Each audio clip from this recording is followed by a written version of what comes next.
आप सभी को जय मसीह की। द बाइबल पोर्शन में आपका स्वागत है।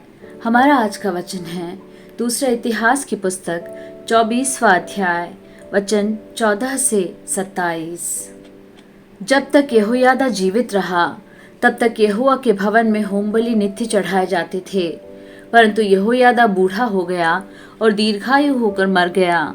जब वह मरा तब 130 वर्ष का था।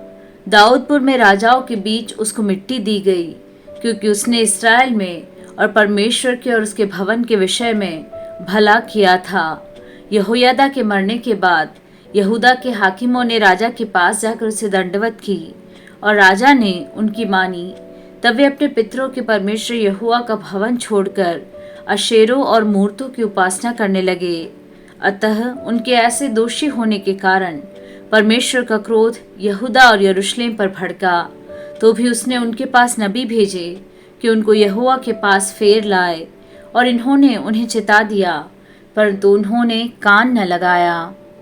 तब परमेश्वर का आत्मा यहोयादा याजक के पुत्र जकर्याह में समा गया, और वह ऊंचे स्थान पर खड़ा होकर लोगों से कहने लगा, परमेश्वर यूं कहता है कि तुम यहोवा की आज्ञाओं को क्यों टालते हो?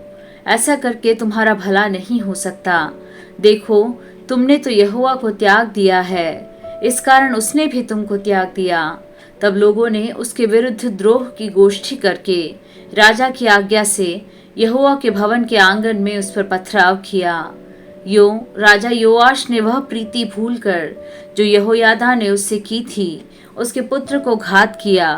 मरते समय उसने कहा, यहोवा इस पर दृष्टि करके इसका लेखा ले। नए वर्ष के लगते अरामियों की सेना ने उस पर चढ़ाई की, और यहूदा और यरूशलेम आकर प्रजा में से सब हाकिमों को नष्ट किया और उनका सब धन लूट कर दमिश्क के राजा के पास भेजा।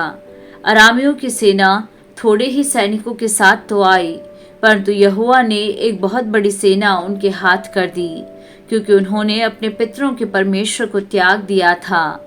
इस प्रकार योआश को भी उन्होंने दंड दिया।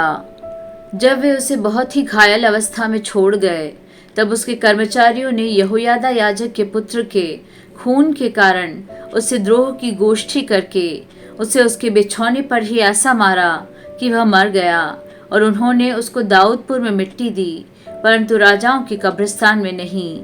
जिन्होंने उसके विरुद्ध राजद्रोह की गोष्ठी की वे ये थे, अर्थात अम्मोनिन शिमात का पुत्र जाबाद और शिमरित मोआबिन का पुत्र यहोजाबाद।